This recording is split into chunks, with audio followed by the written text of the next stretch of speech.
Hi everyone, welcome to our YouTube channel black diamond. तो आज मैं आप लोगों के लिए एमसीक्यू क्वेश्चंस लेके आया हूं जो कि आपके लिए बहुत इंपॉर्टेंट है। आज का जो एमसीक्यू क्वेश्चंस है वो कंफ्यूजिंग क्वेश्चंस जो एक्सप्लोसिव चैप्टर में पूछे जाते हैं उससे उसको मैं शॉर्टलिस्ट करके लाया हूं। बेसिकली ये मेरे टेस्ट सीरीज जो है उसी के क्वेश्चन शॉर्टलिस्ट किया गया है। उसी के कुछ क्वेश्चन आज हम लोग आपके साथ डिस्कस करेंगे एक्सप्लोसिव चैप्टर के।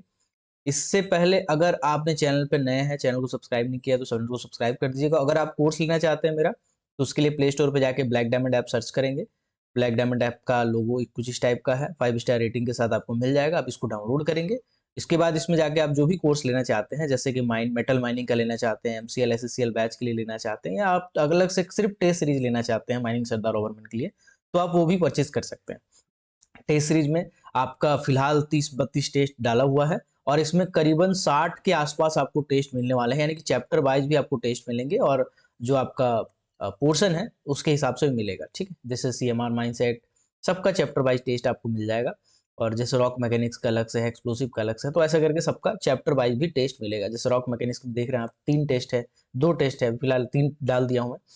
तो ऐसे कर करके आपको सबका टेस्ट मिलेगा। और अगर कोर्स लेना चाहते हैं तो कोर्स में आपको सब कुछ मिल जाएगा, वीडियो लेक्चर से लेके टेस्ट। ऑब्वियस सी बात है, टेस्ट जो है वो कोर्स में इंक्लूडेड ही है। ठीक है, इसमें आपको lecture, video lecture, test series, MCQ question practice, notes, PPT सब मिल जाएगा इसमें। अगर आप ये लेना चाहते हो तो ये भी ले सकते हैं। चलिए डायरेक्टली आते हैं क्वेश्चन के ऊपर।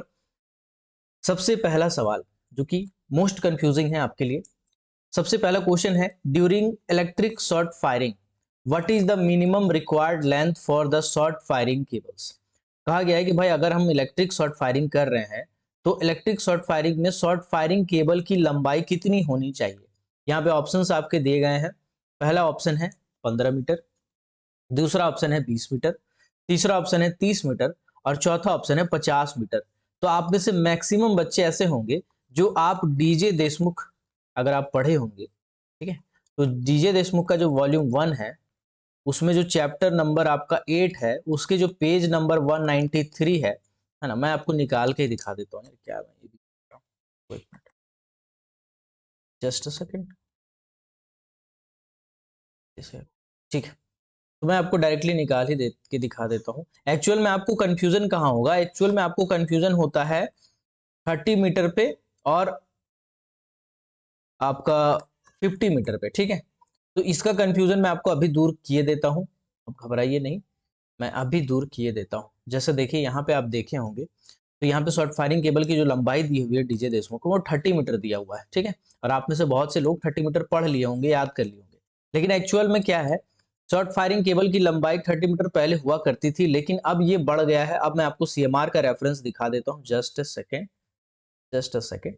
देखिए ये सीएमआर है आपका, सीएमआर 2017 है आपका। सीएमआर 2017 में रेगुलेशन नंबर 195 जब पढ़ेंगे इलेक्ट्रिक शॉर्ट फायरिंग, तब आपको उसके उसमें आपको और जो आपका 7 नंबर पॉइंट है इसमें अगर आप जाएंगे तो इसमें लिखा हुआ है 7 का बी में, 7 का बी क्लॉज नंबर में, सब क्लॉज में लिखा हुआ है, use a well insulated cable of sufficient length to permit him to take proper shelter and in case of below ground working sufficient to take two right angles turn in pillars and in no case there shall this cable be less than 50 metre in length। तो बाबू ऐसा है कि जो short firing cable का length आप 30 metre पूछे हैं ना, तो 30 मीटर अब चेंज हो चुका है और अब इसका लेंथ हो गया है 50 मीटर। यानी कि आपको 50 मीटर याद रखना पड़ेगा। ऐसे बहुत सारे क्वेश्चंस होते हैं, इसमें डाटा का बहुत ज्यादा एरर होता है, तो ऐसे क्वेश्चंस को मैं जरूर डिस्कस करूंगा। तो इसका आंसर हो जाएगा 50 मीटर। ठीक है, शॉर्ट फायरिंग केबल का लेंथ जो हो जाएगा वो हो जाएगा आपका 50 मीटर। अब उसमें कुछ स्पेशल पॉइंट है जो मैं आपको बता देता हूँ। ठीक है, short firing cable, short firing cable किस नेचर का होना चाहिए, तो ट्विन कोर का होना चाहिए। ट्विन कोर का मतलब क्या होता है, जो घर पे हम तार इस्तेमाल करते हैं ना, एक तार ज्वाइंट रहता है, उसको अगर छीलते हैं तो 2 तार बन जाता है, ऐसे ऐसे करके उसको ट्विन कोर बोलते हैं। ट्विन कोर का केबल का ही इस्तेमाल कर सकते हैं। ट्विन कोर में जो हम लोग डेटोनेटर होते हैं या जो सेफ्टी फ्यूज वगैरह होते हैं उसके जो लीड होते हैं, ठीक है, जिसके जो लीड होते हैं उसको हम लोग कनेक्ट करते हैं, एक हिस्सा में पहला वाला, जब सर्किट कंप्लीट होता है दूसरे हिस्से में दूसरा वाला, ऐसा करके शॉर्ट फायरिंग केबल को हम कनेक्ट करते हैं। तो जो हमारा ये शॉर्ट फायरिंग केबल होता है ये जनरली 250 वोल्ट तक विथ स्टैंड कर देना चाहिए, लेकिन अब ये बढ़ गया है, अब ये जनरली 550 वोल्ट तक एक्सटेंड कर देना चाहिए। मतलब 440 वोल्ट में हम लोग करते हैं ब्लास्टिंग, लेकिन 550 वोल्ट भी ये आपका झेल सकता हो, ऐसा इसका क्षमता होना चाहिए कि अगर 550 वोल्ट का भी करंट इसमें से जाए तो भी ये झेल सकता हो, लेकिन अभी भी ये पुराना रिकॉर्ड में यही लिखा हुआ है 250 वोल्ट, तो इसलिए आपको 250 वोल्ट ही लेके चलना है, ठीक है। ऑफिशियली चेंज नहीं हुआ है, अलग बात है कंपनी जब अपग्रेड हो गई है, ठीक है, लेकिन ऑफिशियली ये बदला नहीं है। ओके, इसके बाद ठीक है, इंसुलेटेड रहता है, वेल इंसुलेटेड रहता है पूरी तरह से, ठीक है ना। एक बार अगर कट छट गया तो इसको हम रिपेयर नहीं करते हैं डायरेक्टली, हम सिर्फ जो आपका पूरा पूरी ठीक है ना, उसी का इस्तेमाल करते हैं। ओके, चलिए इसका क्वेश्चन का आंसर हो गया 50 मीटर। अगला क्वेश्चन पे आते हैं। नेक्स्ट क्वेश्चन है which material should never be used to make a pricker for inserting a detonator into cartridge. मतलब जो आपका एक्सप्लोसिव का कार्टिज होता है उसको छेद करने के लिए एक हमारा प्रीकर होता है, उसको छेद करने के लिए क्या होता है, हमारा एक प्रीकर होता है। प्रीकर का इस्तेमाल हम लोग क्या करते हैं, छेद करने के लिए करते हैं, ठीक है, ताकि हम उसमें डेटोनेटर डाल सके। तो ये जो प्रीकर होता है ये कौन से मटेरियल का बना नहीं होना चाहिए, कभी नहीं होना चाहिए बना हुआ। तो बेसिकली ऐसा जो प्रीकर होते हैं वो प्रीकर को हम आपका बना सकते हैं ब्रास का, ठीक है, उसको हम बना सकते हैं एल्युमिनियम का, उसको हम लकड़ी का भी बना सकते हैं, लेकिन उसको कभी भी लोहा का नहीं बना सकते हैं, क्योंकि ये स्पार्क क्रिएट करता है और हमारे लिए बहुत घातक हो जाता है। अगर एक्सप्लोसिव में स्पार्क क्रिएट कर रहे हैं, हम उसको डेटोनेट कर रहे हैं, डेटोनेशन में भी तो स्पार्क ही बनता है, तो उस केस में वो एक्सप्लोड हो सकता है, फूट सकता है। इसलिए आयरन को हम कभी भी इसमें इस्तेमाल नहीं करते हैं। कुछ पॉइंट है जो मैं आपको चर्चा करके बता देना चाहता हूँ, जस्ट अ सेकेंड। देखिए, शॉर्ट फायरिंग टूल्स में कुछ टूल्स हैं जिसके बारे में आपको पता होना चाहिए। जैसे शॉर्ट फायरिंग टूल्स मतलब शॉर्ट फायरिंग करने के लिए हमें किस किस सामान की जरूरत पड़ती है। तो जो आपका डेटोनेटर है, एक्सप्लोसिव है, जो केबल है, वो तो आपके एक्सप्लोसिव एंड एसेसरीज में आ गया। कुछ ऐसे सामान होते हैं जो अलग से हमको इस्तेमाल करना पड़ता है, जैसे शॉर्ट फायरिंग एपरेटस में हमको एक शॉर्ट फायरिंग एपरेटस इस्तेमाल करना पड़ता है, ठीक है, जिसको हम एक्सप्लोडर कहते हैं, है ना। एक्सप्लोडर चाहे मैग्नेटो हो, चाहे डायनेमो हो, चाहे बैटरी कंडेंसर हो, चाहे राइनो हो, कोई भी टाइप के एक्सप्लोडर हो, हम इसका इस्तेमाल कर सकते हैं, ठीक है। इसके बाद बोला गया है शॉर्ट फायरिंग केबल का इस्तेमाल होता है, एक इलेक्ट्रिक कैप लैंप का इस्तेमाल होता है। इलेक्ट्रिक कैप लैंप होता है या तो इलेक्ट्रिक टॉर्च होता है, सर आपको नहीं दिख रहा होगा, मैं इसको जूम कर देता हूँ, जस्ट अ सेकेंड, ठीक है। इलेक्ट्रिक कैप लैंप होता है या तो इलेक्ट्रिक आपका विसिल हमको इस्तेमाल करना पड़ता है ब्लास्टिंग में, हमको सिग्नल देने के लिए सायरन, बेसिकली विसिल का इस्तेमाल करते हैं, स्टॉप वॉच का इस्तेमाल करते हैं, ठीक है ना, क्योंकि इलेक्ट्रिक घड़ी हम नहीं पहन सकते, मतलब हमारे जो बैटरी वाली घड़ी होती है या डिजिटल घड़ियां होती है उसको हम नहीं पहन सकते, हमको पुराना टाइप का घड़ी पहनना पड़ता है ना। या तो हम स्टॉप वॉच रख सकते हैं, एक विसिल रख सकते हैं, एक टॉर्च रखना पड़ता है, शॉर्ट फायरिंग के लिए अलग से केबल रखना पड़ता है, एक टूल होता है जो लकड़ी का बना रहता है, ठीक है ना। चार्जिंग के लिए हमको सूटेबल, बेसिकली शॉर्ट होल करने के लिए, स्टेमिंग करने के लिए हमको इस्तेमाल करना पड़ता है, मतलब स्टेमिंग के लिए हमको लकड़ी इस्तेमाल करना पड़ता है। स्टेमिंग के लिए भी हम लोग लोहा का इस्तेमाल नहीं कर सकते हैं, सिर्फ और सिर्फ लकड़ी का ही इस्तेमाल कर सकते हैं। स्क्रैपर होता है जो होल को साफ करता है, यानी कि जो आपके ब्लास्ट होल होंगे, ब्लास्ट होल को साफ करने के लिए हम लोग स्क्रैपर का इस्तेमाल करते हैं। अंडरग्राउंड माइंस में जनरली यूज होता है स्क्रैपर का। ये स्क्रैपर जो होगा ये भी ब्रास का या वुड का बना होगा। ये सब छोटे छोटे जो पॉइंट है ना, याद रखिएगा, आजकल किस्मत खराब चल रहा है तो कुछ भी पूछ सकता है, ठीक है। तो जो स्क्रैपर होता है ब्रास या वुड का बना रहता है, जो आपका स्टेमिंग का डंडा होता है वो हमेशा लकड़ी का बना रहता है, ठीक है। और जो आपका प्रीकर रहता है वो प्रीकर अल्युमिनियम का भी बनाया जा सकता है, ठीक है, लकड़ी का भी बनाया जा सकता है, और आपका अ, लकड़ी बन सकता है, अल्युमिनियम या ब्रास, तीनों का बन सकता है, ठीक है ना। इसके बाद फिर बोला गया है कि आपका क्रिम्पर, क्रिम्पर बेसिकली क्या होता है, डेटोनेटर को क्रिम्प करने के लिए, मतलब बांधने बांधने के लिए उसको हम लोग इसका इस्तेमाल करते हैं, ठीक है। इसके बाद आपका डिटैचिंग क्रैक, क्रैक को डिटेक्ट करने के लिए हम लोग आपका इसका इस्तेमाल करते हैं, डिटेक्टिंग क्रैक के लिए सूटेबल आपका होता है क्रैक। उसके बाद आपका मिथेनोमीटर का यूज करते हैं हम लोग, obvious सी बात है, गैस जांच करने के लिए, और सर्किट टेस्टर का सर्किट कंप्लीट हुआ है कि नहीं वो देखने के लिए हम लोग इस्तेमाल करते हैं। तो ये जनरली कुछ आपके शॉर्ट फायरिंग टूल्स है जिसका इस्तेमाल होता है, ठीक है। चलिए आते हैं अगले क्वेश्चन पे, जस्ट अ सेकेंड, हाँ ठीक है, चलिए अगले क्वेश्चन पे आते हैं। तो इसका आंसर हो जाएगा आपका नेवर यूज, कौन सा नहीं होता, आयरन को हम नेवर यूज करते हैं, ओके। अगला क्वेश्चन है what is the appropriate voltage provided by A low tension magneto exploder, dynamo exploder, ठीक है। तो बेसिकली डायनेमो एक्सप्लोडर काम कैसे करता है, मैं आपको एक मोटा मोटी आइडिया दे देता हूँ। देखो, एक तो हो गया हमारा चुंबक नॉर्थ पोल वाला, एक अलग से लगाते हैं, और एक हमारा हो गया चुंबक जिसको हम साउथ पोल वाला होता है, ये हम अलग से लगाते हैं। अब इसके बीच में क्या होता है, इसके बीच में हम एक आपका बेसिकली डायनेमो लगाते हैं, ठीक है, एक हम डायनेमो लगाते हैं कुल मिलाकर के, ठीक है ना। तो अब क्या होता है, नॉर्थ पोल और साउथ पोल के कारण इसमें मैग्नेटिक फील्ड क्रिएट होता है, और ये मैग्नेटिक फील्ड इसको घुमाता है, इसको रोटेट करता है, ठीक है। मैग्नेटिक फील्ड क्या करता है, बेसिकली इसको रोटेट करता है। अब जितना वोल्टेज इसमें जनरेट होगा, ये डिपेंड करता है बेसिकली कि कितना आर्मेचर घूमता है। तो ये बीच वाला को हम आर्मेचर कहते हैं। क्या कहते हैं? आर्मेचर कहते हैं। तो आर्मेचर जितना जल्दी घूमेगा उतना ज्यादा ये वोल्टेज क्रिएट करेगा। ठीक है, अब यहाँ पे बात करते हैं लो टेंशन कितना देता है वोल्टेज। लो टेंशन एक्सप्लोडर कितना वोल्टेज जनरेट करता है? ठीक है, लो टेंशन वोल्टेज जो एक्सप्लोडर होता है वो 15 वोल्ट तक जनरेट करता है। ठीक है, और अगर मैं हाई टेंशन की बात करूं तो हाई टेंशन जो है वो आपका 125 वोल्ट का वोल्टेज जनरेट करता है। ठीक है, मैग्नेटो एक्सप्लोडर को ही डायनेमो एक्सप्लोडर भी कहते हैं। ठीक है, मैग्नेटो एक्सप्लोडर को डायनेमो एक्सप्लोडर भी कहते हैं। अब इसमें एक होता है सिंगल शॉट और एक होता है मल्टी शॉट। सिंगल शॉट क्या होता है मैं आपको समझाता हूं, और मल्टी शॉट क्या होता है मैं आपको समझाता हूं। सिंगल शॉट का मतलब कि ऐसा है कि आप ना एक बार इसको चार्ज करके लेके गए, और ले जाके चार्ज करके लेके गए, या एक बार आप लेके गए इसको और एक बार ना एक जगह कनेक्शन किए, और कनेक्शन करने के बाद ब्लास्ट कर दिए। ब्लास्ट करने के बाद फिर वो फिर से अगर उसको हमको चार्ज करना पड़े, या फिर से अगर हम उसको आपका आर्मेचर को घुमा के सब कुछ बनाना पड़े, तो उसको हम सिंगल शॉट कहेंगे। और मल्टी शॉट में क्या होता है, एक बार हम चार्ज करके लेके गए या एक बार हम उसको लेके गए तो दोबारा एक जगह, दो जगह, तीन जगह, अलग अलग जगह पे ले जाके ब्लास्टिंग कर सकते हैं, उसको बोलते हैं मल्टी शॉट। ठीक है, तो बोला गया है कि अगर हम सिंगल शॉट में ब्लास्टिंग करते हैं तो एक या दो शॉट होल ही ब्लास्ट कर सकता है। एक या दो शॉट मतलब एक और दो होल हम कनेक्ट करके ब्लास्ट कर सकते हैं। लेकिन अगर हमारा मल्टी शॉट हो तो मैक्सिमम हम 6 शॉट एक्सप्लोडर, 6 शॉट एक्सप्लोडर भी कर सकते हैं। ठीक है, अब एक क्वेश्चन जो अक्सर पूछता है कि भाई एक्सप्लोडर क्या है। एक्सप्लोडर बेसिकली इंट्रिंसिकली सेफ है। इंट्रिंसिकली सेफ है। ठीक है, एफ फ्लेम प्रूफ। ठीक है, और एक होता है आपका फ्यूज प्रोटेक्टेड। तो बेसिकली इंट्रिंसिकली सेफ क्या होता है? इंट्रिंसिकली सेफ एक ऐसा इंस्ट्रूमेंट होता है जिसके अंदर में सर्किट कुछ ऐसा डिजाइन किया हुआ रहता है कि अगर उसमें आग लग जाए, स्पार्क हो जाए, तो वह स्पार्क होने के बाद उसमें से चिंगारी इतना मात्रा में निकले ही नहीं, इतना उसमें बिजली बने ही नहीं कि बाहर अगर एक्सप्लोसिव लिमिट में भी गैस हो, ठीक है, एक्सप्लोसिव लिमिट में भी गैस हो, है ना, तो भी जाके उसमें ब्लास्टिंग ना हो, मतलब एक्सप्लोजन ना हो। तो इसीलिए हम लोग इसको बोलते हैं इंट्रिंसिकली सेफ। फ्लेम प्रूफ क्या होता है? फ्लेम प्रूफ का कुछ ऐसा ढांचा बना होता है, मजबूत ढांचा, है ना। फ्लैंज का बहुत सारा जो लोहा का फ्लैंज होता है उसका इस्तेमाल करके हम बनाते हैं कि अंदर अगर आग लग भी गया तो बाहर आते आते लपट को इतना ठंडा कर देता है कि बाहर अगर एक्सप्लोसिव लिमिट में भी गैस हो तो आग ना लगे।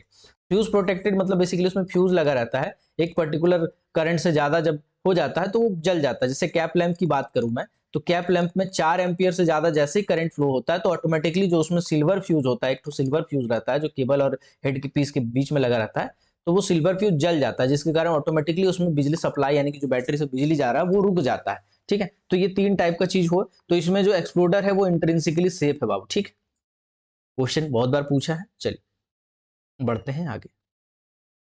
चलिए नेक्स्ट क्वेश्चन पे आते हैं। अगला question, to ensure safety an exploder used in below ground mines must be. बोला गया है कि इंश्योर सेफ्टी को इंश्योर करने के लिए एक्सप्लोडर जो अंडरग्राउंड माइंस में यूज करते हैं वो इनमें से क्या होना चाहिए? इंट्रिंसिकली सेफ होना चाहिए, powered by direct 220 volt line होना चाहिए, capable of 750 volt DC output होना चाहिए, कैप्ड इन वुडन बॉक्स होना चाहिए। बताइए इसका सही आंसर क्या होना चाहिए? आपको ऑप्शन क्वेश्चन नंबर 4 का ऑप्शन कमेंट करना है। कमेंट सेक्शन खुला हुआ है और ये मैं क्लास में ऑनलाइन क्लास के लिए भी रिकॉर्ड कर रहा हूँ। तो आपको ए बी सी डी जो आपको ठीक लगे उसको आपको कमेंट करना है। ठीक है, चलिए आते हैं अगले क्वेश्चन के ऊपर। नेक्स्ट क्वेश्चन है rhino exploder. Rhino exploder basically क्या होता है? तो राइनो एक्सप्लोडर एक टाइप कह सकते हैं। ठीक है, rhino exploder basically battery condenser exploder का एक टाइप होता है। बैटरी कंडेंसर क्या होता है? जिसको हम चार्ज करें एक बार, और चार्ज करने के बाद एक जगह लेके जाएं और जाके उसका इस्तेमाल करें, तो उसको हम बोलते हैं बैटरी कंडेंसर एक्सप्लोडर। ठीक है ना। ये जनरली क्या होता है, इसमें हम अलग अलग टाइप के ड्राई सेल्स का इस्तेमाल करते हैं। किसका? ड्राई सेल्स का। जैसे आपके इमरजेंसी बैटरी होती है ना घर पे, इमरजेंसी लाइट्स जो हम बोलते हैं, है ना, तो उसमें ड्राई सेल्स होते हैं, उसको चार्ज करते हैं, फिर बाद में उसको फिर जलाते हैं, फिर चार्ज करते हैं, फिर जलाते हैं, है ना। तो राइनो एक्सप्लोरर क्या है? बहुत अच्छा एग्जाम्पल है बैटरी कंडेंसर एक्सप्लोसिव का, है ना। ये बहुत अच्छा एग्जाम्पल है बैटरी कंडेंसर एक्सप्लोसिव का। एक बार इसको हम चार्ज करते हैं तो एक बार चार्ज करने के बाद हम 3 शॉट्स, मतलब 3 बार हम अलग अलग जगह पे ले जाके फायरिंग कर सकते हैं। 3 बार के बाद फिर क्या होता है, ये डिस्चार्ज हो जाता है। ठीक है, तो इसके अलग अलग टाइप के मॉडल आते हैं, अलग अलग टाइप के मॉडल आते हैं। ठीक है, जैसे आपका अ, एक आता है राइनो 25। तो राइनो 25 का मतलब है कि एक बार अगर हम इसको चार्ज करते हैं, ठीक है, तो एक बार चार्ज करने के बाद हम इसको 25 बार ब्लास्टिंग कर सकते हैं, मतलब 25 बार अलग अलग जगह ले जाके कनेक्ट करके ब्लास्टिंग कर सकते हैं, ठीक है, मैक्सिमम। तो ऐसे करके इसके अलग अलग टाइप के मॉडल आते हैं, है ना। ठीक, जैसे राइनो 25 के बारे में एक दो पॉइंट और बताया गया है। राइनो 25 एक्सप्लोडर के बारे में ये बताया गया है कि भाई ये जो है ना, इसको फायरिंग के लिए जो हम करंट का इस्तेमाल करते हैं उसको बोलते हैं फायरिंग करंट, ठीक है, क्या बोलते हैं, फायरिंग करंट। तो बेसिकली 1.5 एम्पियर का इसको फायरिंग करंट चाहिए होता है, ठीक है ना, 1.5 एम्पियर का फायरिंग करंट चाहिए होता है। चूंकि इसमें डीसी वोल्टेज होता है, बैटरी से चलता है, तो obvious सी बात है डीसी वोल्टेज होता है, तो इसीलिए ये आपका 1.5 ये एम्पियर का करंट खाता है। हालांकि 600 वोल्ट तक हम डीसी दे सकते हैं इसमें, है ना? बाकी डिपेंड करता है हमारा मांग पे। अब इसमें एक और इम्पोर्टेंट क्वेश्चन ये है कि भाई ये हम सबसे ज्यादा कहाँ इस्तेमाल करते हैं और इसको कहाँ यूज किया जा सकता है। तो इसको 1 डिग्री और 2 डिग्री में हम लोग जनरली इस्तेमाल करते हैं। 1 डिग्री और 2 डिग्री में हम लोग जनरली इसका इस्तेमाल करते हैं राइनो एक्सप्लोडर का। फिर राइनो एक्सप्लोडर का कभी ये क्वेश्चन पूछा जा सकता है कि भाई राइनो एक्सप्लोडर जो होते हैं उसमें जो सर्किट होते हैं उसका रेसिस्टेंस कितना होता है। तो सर्किट जो होते हैं उसका जो रेसिस्टेंस होता है वो होता है 160 ओम। क्या उतना होता है, 160 ओम इसका होता है, ठीक है। चलिए अब बढ़ते हैं आगे। कंडेंसर डायनेमो एक्सप्लोडर का था 160 ओम। चलिए कोई नहीं, इसका कोई जो क्वेश्चन का आंसर है 1 डिग्री और 2 डिग्री गैसी माइंस कंडेंसर। चलिए अब फटाफट इसको सॉल्व करते जाते हैं। बोला गया है कंडेंसर डायनेमो एक्सप्लोडर जो है मैन्युफैक्चर्ड बाय नरेंद्र कंपनी से कोई मतलब नहीं है, suitable for which type of plastic, ठीक है। तो बेसिकली जो आपका ये है, ये जहां पर इनफ्लेमेबल गैस है ना, जहां पर भी इनफ्लेमेबल गैस है, कहाँ है ऑप्शन में, जहां पर भी इनफ्लेमेबल गैस है और इस इनफ्लेमेबल गैस से खतरा हो सकता है वहां पे हम लोग कंडेंसर डायनेमो एक्सप्लोडर का इस्तेमाल करते हैं। इस एक्सप्लोडर में इतना चार्ज रहता ही नहीं है, इतना बेसिकली चार्ज बाहर नहीं आता है कि उसमें से ब्लास्टिंग हो सके, मतलब एक्सप्लोजन हो सके। इसीलिए हम लोग इनफ्लेमेबल गैस जहां पर भी है वहां पे हम लोग कंडेंसर डायनेमो एक्सप्लोडर का इस्तेमाल करते हैं, ठीक है। तो बेसिकली ये करंट का इम्पल्स जनरेट करता है ना, 5 से 6 मिली सेकंड के लिए, और उसी में पूरा खेला हो जाता है, ठीक है। इसका 160 ओम हम रेसिस्टेंस बता रहे थे। चलिए बढ़ते हैं अगले क्वेश्चन पे आते हैं। अगला क्वेश्चन बोला गया है कि class of under the explosive rules, explosive rule के अंदर बताइए which of the following classes correspondence to gun powder. Gun powder का कौन सा क्लास होना चाहिए, तो इसके बारे में बताया गया। तो बेसिकली गन पाउडर का हम लोग बेसिकली क्या है, जो एक्सप्लोसिव रूल है उसमें अलग अलग टाइप के बारूद बनाए जाते हैं, बारूद बनाए जाते हैं, और अलग अलग टाइप के जो डेटोनेटर होते हैं या डेटोनेटिंग फ्यूज होते हैं, इग्नाइटर कोड होते हैं, है ना, सेफ्टी फ्यूज होते हैं, उनको अलग अलग क्लास में रखा गया, अलग अलग कैटेगरी में रखा गया, ठीक है। तो वो अक्सर पूछता है ना, वो अक्सर पूछता है कि भाई ये वाला जो है वो कौन से क्लास में है, वो वाला जो है वो कौन से क्लास में है। तो इसको आपको थोड़ा सा मेन मेन जो है वो कम से कम याद रखना चाहिए। चलिए मैं आपको मेन मेन ही बता देता हूँ। सबसे पहले क्लास 1 में क्या होता है, तो देखिए क्लास 1 में जो गन पाउडर होता है ना, तो गन पाउडर को हम क्लास 1 में रखते हैं, ठीक है। गन पाउडर हो गया, ब्लैक पाउडर हो गया, इसको हम क्लास 1 में रखते हैं। बेसिकली जो बहुत ज्यादा लो एक्सप्लोसिव है ना, लो एक्सप्लोसिव जो है वो हम लोग जनरली क्लास 1 में रखते हैं, ठीक है। ये गन पाउडर को हम लोग बंदूक की गोली में इस्तेमाल करते हैं, ब्लैक पाउडर को भी इस्तेमाल किया जा सकता है। तो ये सब बहुत ही ज्यादा लो एक्सप्लोसिव, मिट्टी उट्टी का ब्लास्टिंग करने के लिए भी हम लोग इसका इस्तेमाल कर सकते हैं, लेकिन ओपन कास्ट में अंडरग्राउंड में नहीं कर सकते हैं, क्योंकि गन पाउडर से धुआं निकलता है जो हमारे लिए बहुत हानिकारक होता है। इसके बाद नाइट्रेट के जो मिक्सचर होते हैं, नाइट्रेट के जो मिक्सचर होते हैं, जब बारूद बनाने के लिए हम नाइट्रेट का मिक्सचर बनाते हैं तो उस केस में हमको इसको क्लास 2 में रखना पड़ता है, ठीक है। इसके बाद हमारा क्लास 3 में आता है नाइट्रो कंपाउंड। क्लास 3 में कौन से आते हैं, हमारे नाइट्रो कंपाउंड्स आते हैं, ठीक है।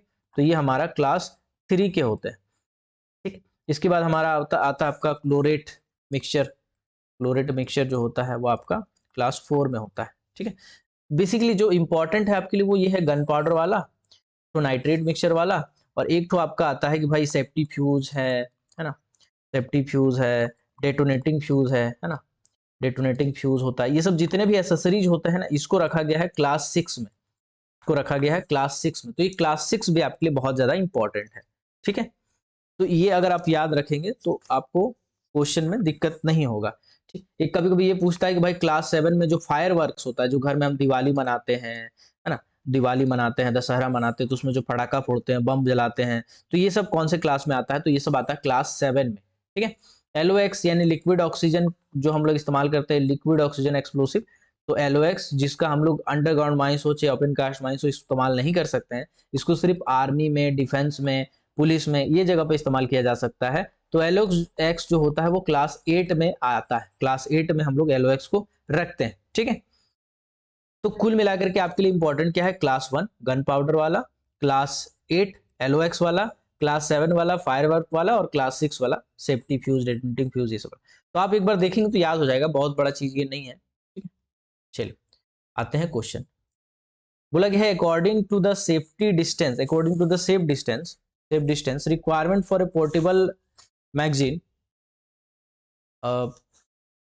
What is the minimum distance it should be kept from building houses, है ना। तो बेसिकली मैगजीन होता क्या है, मैगजीन के बारे में आपको पता ही होगा कि एक ऐसा बिल्डिंग होता है, एक ऐसा ढांचा होता है जिसके अंदर में अलग अलग टाइप के एक्सप्लोसिव को, अलग अलग टाइप के एसेसरीज को स्टोर किया जाता है, उसी को हम लोग बोलते हैं आपका एक्सप्लोसिव मैगजीन, ठीक है। उसी को हम लोग क्या बोलते हैं, उसको मैगजीन बोलते हैं। तो मैगजीन बेसिकली अलग अलग टाइप के आपके होते हैं, अलग अलग टाइप के हमको मैगजीन रखना पड़ता है, ठीक है। जैसे आपका अलग अलग फॉर्म आता है उसके लिए, जिसमें हम लोग मैगजीन के लिए लाइसेंस लेते हैं।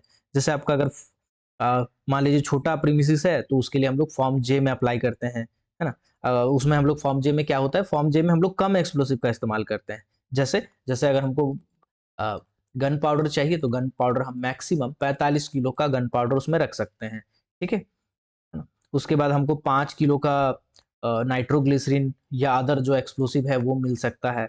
अगर हम डेटोनेटर की बात करें तो 200 डेटोनेटर तक हम उसमें रख सकते हैं। क्वेश्चन भी बहुत बार पूछा है, 50 किलो हम स्लरी एक्सप्लोसिव रख सकते हैं उसमें, ठीक है, स्लरी एक्सप्लोसिव रख सकते हैं। और सेफ्टी फ्यूज का बेसिकली कोई डिमांड ये नहीं होता है, फिक्स अमाउंट नहीं होता है कि सेफ्टी फ्यूज आप इतना ही रख सकते हैं। सेफ्टी फ्यूज तो ऑलमोस्ट सेफ ही होता है, इसीलिए हम इसको ज़्यादा से ज़्यादा भी इस्तेमाल कर सकते हैं। जनरली 2 टाइप के जो फॉर्म्स होते हैं वो हमारे लिए इंपॉर्टेंट है माइनिंग में। फॉर्म तो इसके बहुत सारे टाइप के होते हैं। फॉर्म अगर देखने जाओगे तो एक्सप्लोसिव रूल में बहुत सारे फॉर्म दिए हुए हैं, है ना। जैसे फॉर्म सी के बारे में दिया हुआ है, फॉर्म डी के बारे में दिया हुआ है। वो सब बेसिकली जब रीजनल कंट्रोलर ऑफ एक्सप्लोसिव होता है उससे आपको, अगर मान लीजिए सीसी जो होता है चीफ कंट्रोलर ऑफ एक्सप्लोसिव है, उन दोनों से अगर आपको परमिशन लेना है, नो ऑब्जेक्शन सर्टिफिकेट लेना है कि भाई हमको बनाना है मैगजीन, तो उस केस में हम लोग उस फॉर्म का इस्तेमाल करते हैं। लेकिन फिलहाल के लिए जो आपके लिए इंपॉर्टेंट है माइनिंग के लिए वो है form J and form L, ठीक है। ये 2 आपके लिए इंपॉर्टेंट है। फॉर्म जे में क्या होता है, फॉर्म जे में जो स्मॉल अमाउंट ऑफ मैगजीन बनता है, मतलब छोटे जो मैगजीन्स बनते हैं, उसके लिए हम फॉर्म जे का लाइसेंस मांगते हैं।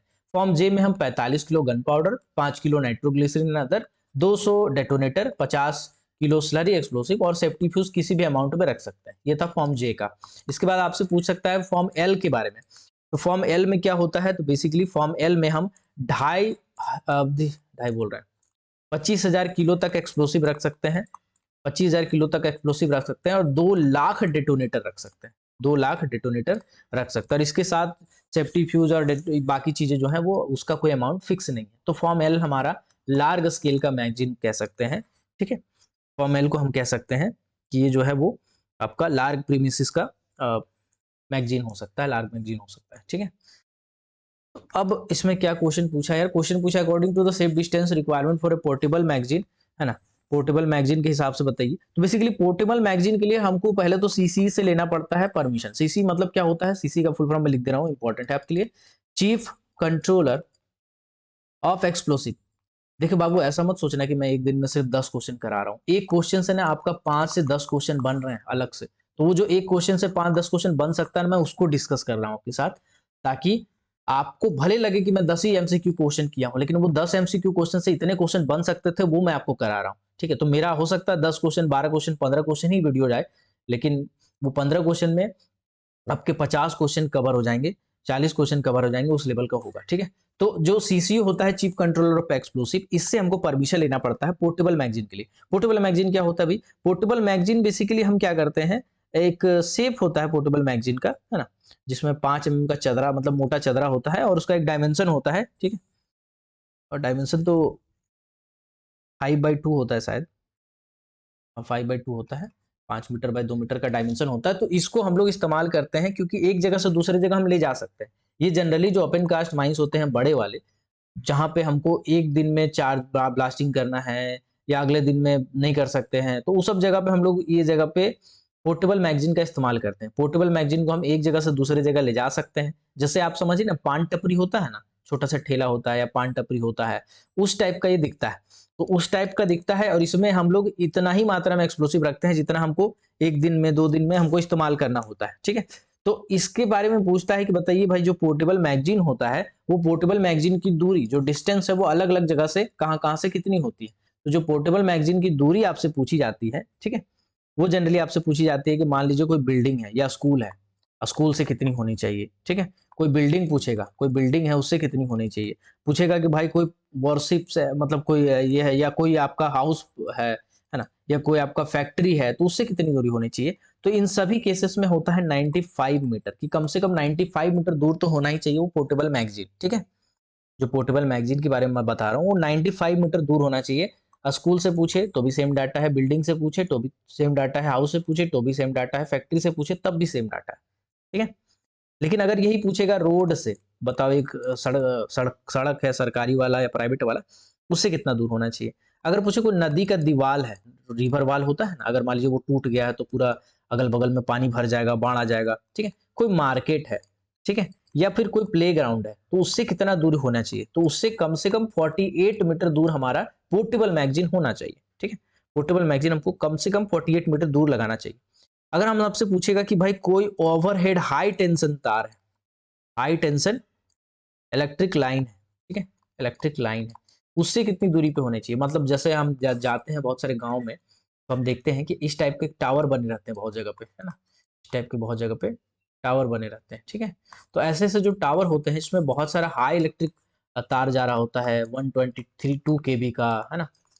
तो ऐसे जो तार होते हैं, ऐसे कितनी दूरी पे, उससे कितनी दूरी पे होनी चाहिए? तो 91 मीटर होना चाहिए, ठीक है? 91 मीटर। तो अब यहाँ पे देखिए कितने सारे क्वेश्चन बन रहे हैं। आप इसको याद कीजिए, तो आपका बहुत सारा क्वेश्चन बन जाएगा। पोर्टेबल मैगज़ीन के बारे में सेफ डिस्टेंस अक्सर पूछा जाता है, तो इसको याद रखने का कोशिश कीजिएगा, ठीक है? हाँ भैया, चलिए। When visually examine a gelatinous explosive what indicate the high degree of deterioration, ठीक है? तो बेसिकली मैं आपको बताता हूँ कि जनरली क्या होता है, जितने भी जेलेटिशियस बारूद होते हैं, उसको हम लोग इस्तेमाल कहाँ करते हैं? तो इसको हम कहीं भी इस्तेमाल कर सकते हैं, लेकिन जो वाटरी होल्स होते हैं हमारे, जो हमारे वाटरी होल्स होते हैं, उस जगह पे हम लोग इसका इस्तेमाल ज़्यादा करते हैं। उस जगह पे हम लोग क्या करते हैं? इसका इस्तेमाल ज़्यादा करते हैं, ठीक है ना? तो अब पूछा जाएगा कि भाई जो अगर मान लीजिए कोई बारूद जो है ना, अगर डिटोरिएट हो रहा है, ठीक है? तो उसको हम लोग कैसे पता करेंगे कि भाई वो डिटोरिएट हो रहा है ना? एग्ज़ामिन कैसे करेंगे? विज़ुअली एग्ज़ामिन कैसे करेंगे कि डिटोरिएट हो रहा है? तो मैं आपको हर एक्सप्लोसिव का थोड़ा-थोड़ा बता दे रहा हूँ। जैसे अगर मैं बोलूँ नाइट्रोग्लिसरीन, ठीक है? तो नाइट्रोग्लिसरीन अगर पाउडरी हो जा रहा है, मतलब पाउडर टाइप का हो जा रहा है ना? या उसमें मॉइस्चर घुस गया है, हार्ड हो जा रहा है, ठीक है? तो उस केस में हम ऐसा मान लेंगे कि भाई ये खराब हो गया है, मतलब या तो अगर लिक्विड फॉर्म में होगा, तो लिक्विड फॉर्म में होगा तो ये रस जैसा बहने लगेगा, उसमें नमी आ जाएगा, ठीक है? अगर पाउडरी जेलेटिशियस अगर है, मतलब बेसिकली मैं आपको बताता हूँ, एक-एक करके बता देता हूँ, रुक जाइए, इतना हड़बड़ी नहीं, गड़बड़ा जाओगे आप ना तो दिक्कत हो जाएगा। मत सोचना बाबू कि 9 क्वेश्चन करा रहे हैं, ये सोचना कि 9 क्वेश्चन में हर क्वेश्चन से 10 क्वेश्चन बन सकता है, उससे करा रहे हैं, मतलब 90 क्वेश्चन हो जाएगा आपका, ठीक है? देखो, डिटोरिएशन, डिटोरिएशन मतलब क्या होता है? खराब हो गया भाई। कोई एक्सप्लोसिव को हम बहुत दिन तक रखे थे, तो उस केस में ये खराब हो गया। जनरली हॉट केसेस में, जैसे मान लीजिए गर्म जगह पे रख दिए हैं या ह्यूमिड जहाँ पे नमी है वहाँ पे रख दिए हैं, है ना? उसको हम सही से प्रॉपर्ली हैंडल नहीं किए हैं या बहुत ज़्यादा टाइम तक हम उसको रख दिए हैं या उसका रैपर-वैपर फट गया, तो उस केस में क्या होता है? ये खराब हो जाता है, ठीक? जैसे अगर मैं बात करूँ नाइट्रोग्लिसरीन का, नाइट्रोग्लिसरीन का, ठीक है? तो नाइट्रोग्लिसरीन में क्या होता है? रैपर होता है, ठीक है? रैपर मतलब उसको लपेटा हुआ रहता है, अगर मान लीजिए एक्सप्लोसिव कार्ट्रिज फॉर्म में तो। तो अगर मान लीजिए वो रैपर फट गया है या वो रैपर आपका हार्ड हो गया है या उसको अगर हम पकड़ रहे हैं वो हार्ड टाइप का लग रहा है, तो उस केस में हम क्या करते हैं? समझ जाते हैं कि भाई हमारा जो बारूद है ये खराब हो गया है। तो ये जनरली कहाँ रखना चाहिए? हालांकि थोड़ा डार्क डार्क में रखना चाहिए, मतलब थोड़ा अंधेरा में रखना चाहिए, थोड़ा कोल्ड जगह पे रखना चाहिए। जैसे दवाई होता है ना, उसमें लिखा रहता है ना, keep in place where dark and आपका कोल्ड, ऐसा करके लिखा रहता है। तो उसी टाइप से ये होता है। तो इसमें बारूद में रंग जब उड़ जाए, ठीक है? या बहुत ज़्यादा नमी पकड़ ले या आपका बहुत ज़्यादा टाइट हो जाए, तो वो सब समय में हमको समझ लेना चाहिए कि जो बारूद है वो आपका खराब हो चुका है, ठीक है? जैसे आपका पाउडरी ग्लिसरीन के बारे में पूछेगा, पाउडरी नाइट्रोग्लिसरीन के बारे में पूछेगा अगर, ठीक है? तो पाउडरी नाइट्रोग्लिसरीन क्या होता है, जब नमी पकड़ ले या जब रसकर बहने लगे, है ना, रसकर बहना, रसकर बहना को क्या लिखा रहेगा, मैं आपको बता दे रहा हूँ, रसकर बहना को लिखा रहेगा आपका एक्सुडेशन, एक्सुडेशन, ठीक है। तो ऐसे में समझ जाएंगे हमारा पाउडरी ग्लिसरीन जो है वो खराब हो गया है। कभी अगर अमोनियम नाइट्रेट की बात करेगा ना कि बताओ भाई अमोनियम नाइट्रेट कैसे मान लेंगे कि खराब हुआ है नहीं हुआ है, तो अमोनियम नाइट्रेट बेसिकली केक जैसा बन जाता है, ठीक है। तो हम समझ जाते हैं कि ये हमारा खराब हो गया, हम उसको उंगली से तोड़ नहीं सकते, हार्ड हो जाता है पूरा, तो हम समझ जाते हैं कि हमारा अमोनियम नाइट्रेट जो है वो खराब हो गया। अब जितने भी स्लरी वाले एक्सप्लोसिव है, जैसे स्लरी वाटर जेली मल्सन की बात करूं अगर मैं, या कोई भी स्लरी एक्सप्लोसिव की बात करूं, ठीक है, तो ये जनरली क्या होता है, ये जो सॉलिड और लिक्विड कंपोनेंट है वो अलग अलग हो जाते हैं और ये फूल जाते हैं। अगर ये कार्ट्रिज फॉर्म में है तो ये फूल जाते हैं, ठीक है, फूल जाने को बोलते हैं सॉलिड, है ना, सॉलिड बोलते हैं इसको। या फिर ये क्या होते हैं, डिस्टोरेड हो जाते हैं, मतलब विकृत हो जाते हैं, जिसका शेप होता है ना एक्सप्लोसिव कार्ट्रिज का, वो एकदम गड़बड़ा जाता है, बिगड़ जाता है, कहीं हार्ड हो गया, कहीं टाइट हो गया, कहीं ढीला हो गया, कहीं ज्यादा नमी है, तो ऐसे केसेस में हम समझ जाते हैं कि सब बारूद खराब हो गया। जनरली हर बारूद का यही केस होता है। अगर मैं डेटोनेटर की बात करूं, तो डेटोनेटर में अगर कॉरिजन हो गया, मतलब जंग लग गया है, तो समझिए उसका खेला खत्म है। अगर आपका डेटोनेटर में जंग लग गया भैया, तो फिर तो वो बहुत डेंजरस है, वो खत्म नहीं है खेला उसका, डेंजरस है खेला, तो उसको तो हम इस्तेमाल ही नहीं करेंगे जिसमें कॉरिजन हो, मतलब जंग लगा हो, ऐसे हम इस्तेमाल ही नहीं करेंगे, ठीक है ना। और अगर डेटोनेटिंग कोड है, डेटोनेटिंग कोड है, ठीक है, तो अगर मान लीजिए डेटोनेटिंग कोड में किसी तरह से लंबे समय में अगर मान लीजिए वो रहा है धूप में, या अगर मान लीजिए उसमें मॉइस्चर घुस गया है, तो उस केस में उसको खराब मान लिया जाएगा कि भाई ये खराब हो गया है, ठीक है। तो ऐसे क्वेश्चन बहुत सारे आपसे पूछे जा सकते हैं जो मैं आपको बताया, ठीक है। तो इसका जो आंसर हो जाएगा वो क्या हो जाएगा, चूंकि रैप्ड कमिंग ऑफ क्लीनली, मतलब जो आपका जेलेटिशियस एक्सप्लोसिव होता है, जब उसके रैपर से वो फट के बाहर आ जाता है तो हम समझ जाते हैं कि ये खराब हो गया है, ठीक है। बाकी सबका मैंने बताया, सबको आपको याद रखना है। What is the proper method for destroying unserviceable gun powder. जो गन पाउडर होता है जो बेकार हो चुका है, डेटोरिएट हो चुका है, या उसको हम इस्तेमाल अब नहीं करना चाहते हैं, तो ऐसे बारूद को, ऐसे डेटोनेटर को हमको क्या करना पड़ता है, खत्म कर देना पड़ता है, नष्ट कर देना पड़ता है। तो ऐसे बारूद को हम कैसे नष्ट करते हैं, तो इसका भी आपको बहुत सारे पॉइंट में लिखा दे रहा हूं। आप मत सोचिएगा 10 क्वेश्चन कर रहे हैं बाबू, हर क्वेश्चन से आपको 10 क्वेश्चन मैं बता रहा हूँ जो आपके लिए इंपॉर्टेंट है, ठीक है। ऐसे कर करके मैं डिस्कस करता हूँ क्लास में सभी क्वेश्चंस, अगर आप ज्वाइन करना चाहते हो तो कर सकते हैं। चलिए, सबसे पहले आते हैं गन पाउडर का। तो गन पाउडर को हम अगर मान लीजिए नष्ट करना है तो कैसे करेंगे भाई, तो गन पाउडर को हम क्या करेंगे कि पानी में डुबा देंगे, पानी में डुबा देंगे। अब पानी में डुबा देंगे तो हम लोग कोशिश ये करते हैं, जो प्रीफर किया जाता है कि भाई ये गर्म पानी में डुबाइए, इसको हॉट वाटर में डुबाइए, ठीक है, हॉट वाटर में इसको डुबा दीजिए। तो ये क्या होगा, इसका डिजोल्व हो जाएगा, है ना, इसके जो साल्ट पेटर्स होते हैं वो डिजोल्व हो जाएंगे और एक्सप्लोसिव को हार्मलेस बना देंगे, तो कोई दिक्कत नहीं, इसको पानी में डुबा देंगे तो ये खत्म हो जाएगा, है ना। इसके बाद आपसे पूछता है भाई अमोनियम नाइट्रेट वाला कोई एक्सप्लोसिव है, ठीक है, स्पेलिंग को थोड़ा इग्नोर कीजिएगा। अमोनियम नाइट्रेट वाला अगर जो एक्सप्लोसिव है, तो उसके केस में हम क्या करेंगे, अगर मतलब कोई भी एक्सप्लोसिव है जिसमें अमोनियम नाइट्रेट की मात्रा ज्यादा है, तो बेसिकली क्या होता है, ये अमोनियम नाइट्रेट हाइग्रोस्कोपिक साल्ट होता है, हाइग्रोस्कोपिक साल्ट होता है। ये क्या होता है, ये पानी में डुलने से खराब हो जाता है, घुल मिल जाता है, इसका कंस्टिट्यूएंट गड़बड़ा जाता है भाई। तो इसको भी हम क्या करेंगे, इसको भी हम पानी में डुबा देंगे, ठीक है। और हम लोग कहाँ कर डुबाएंगे इसको, नदी वदी में डुबाएंगे, जहाँ पे डीप रहता है ना, जहाँ पे ज्यादा गड्ढा वड्ढा रहता है, उस जगह पे हम लोग इसको डुबा देंगे, है ना, जहाँ पे बहुत ज्यादा मात्रा में पानी है उसको हम लोग डुबा देंगे, ठीक है ना। चलिए, इसके बाद आपसे कभी पूछ सकता है कि भाई बताओ नाइट्रोग्लिसरीन वाले जो एक्सप्लोसिव होते हैं इसको हम नष्ट कैसे करेंगे, नाइट्रोग्लिसरीन वाले जो एक्सप्लोसिव होते हैं इसको हम नष्ट कैसे करेंगे। तो सबसे पहला पॉइंट तो ये है इंपॉर्टेंट कि 25 किलो से ज्यादा एक बार में तो नष्ट कर ही नहीं सकते, 25 किलो से ज्यादा एक बार में हम नष्ट नहीं कर सकते हैं। मैक्सिमम हम 25 किलो में एक बार नष्ट कर सकते हैं, बारी बारी इसको नष्ट करेंगे, है ना। क्या करेंगे, हम एक ग्राउंड में चले जाएंगे, ग्राउंड के 100 मीटर तक देख लेंगे भाई हमारा कुछ नहीं हो, ठीक है, और उस ग्राउंड में हम उसको रखेंगे और उसके ऊपर भूसा उसा रख देंगे, सूखा घास रख देंगे, भूसा रख देंगे, है ना, ये सब रख के उसको जला देंगे, ठीक है, उसको जला देंगे, काटी वाटी डाल के उसको अच्छे से जला देंगे, ठीक है। ऐसे करके हम लोग करते हैं जनरली, है ना। या फिर एक तो तरीका ये है, अगर हमारे पास ग्राउंड नहीं है तो हम क्या करेंगे, नहीं जलाएंगे क्या, जी बिल्कुल जलाएंगे। हम क्या करेंगे, किरोसिन तेल लेंगे, किरोसिन तेल, किरोसिन तेल, किरोसिन तेल में इसको डुबा के छोड़ देंगे, ठीक है, इसको डुबा के छोड़ देंगे। इसी तरह से जो सेफ्टी फ्यूज वगैरह होता है ना, इसको भी हम लोग ऐसे ही डिस्ट्रॉय कर सकते हैं, केरोसिन में डुबा के इसको हम डिस्ट्रॉय कर सकते हैं, ठीक है। या सेफ्टी फ्यूज को हम जला सकते हैं। सेफ्टी फ्यूज का सबसे अच्छा तरीका तो यही कि खुला जगह पे जाओ, उसको जला दो, कोई बहुत बड़ा चीज तो है नहीं वो, जलते जलते से छुरछुरिया जलता है ना, जैसे फुलझड़ी वगैरह जलता है उसी तरह से ये भी जलेगा, है ना। और डेटोनेटर को हम कैसे डिस्ट्रॉय कर सकते हैं बाबू, तो डेटोनेटर को डिस्ट्रॉय करने का सबसे सिंपल तरीका है, उसको रिवर में या डीप वाटर में डुबा के छोड़ दो, और आपको एक लंबे टाइम तक उसको डुबा के रखना है, तो ये अपना आप पानी सोख लेगा और ये खराब हो जाएगा, ठीक है। ये फिर बर्निंग कैपेसिटी इसमें रहेगा ही नहीं, है ना।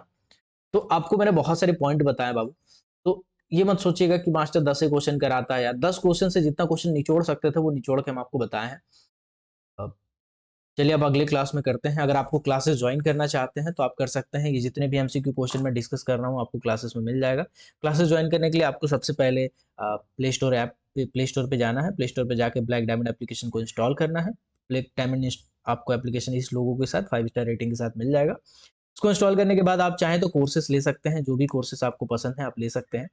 इसमें से अगर आप एससीसीएल एमसीएल की तैयारी करना चाहते हैं तो ये बैच ले सकते हैं। इसमें मैं क्या करता हूँ, एमसीक्यू क्वेश्चन भी डिस्कस करता हूँ और आपका लाइव क्लास भी लेता हूँ, रिकॉर्डेड वीडियो लेक्चर डाला हुआ है, पूरा लेसन से लेके बहुत कुछ डाला हुआ है, और एमसीक्यू क्वेश्चन भी लाइव क्लास में प्रैक्टिस कराता हूँ। जैसे मैं अभी आपको 10 क्वेश्चन करवाया हूँ, इसी तरह से इसमें बहुत सारे क्वेश्चन करा चुका हूँ। मैं आपको दिखा देता हूँ, जस्ट अ सेकंड।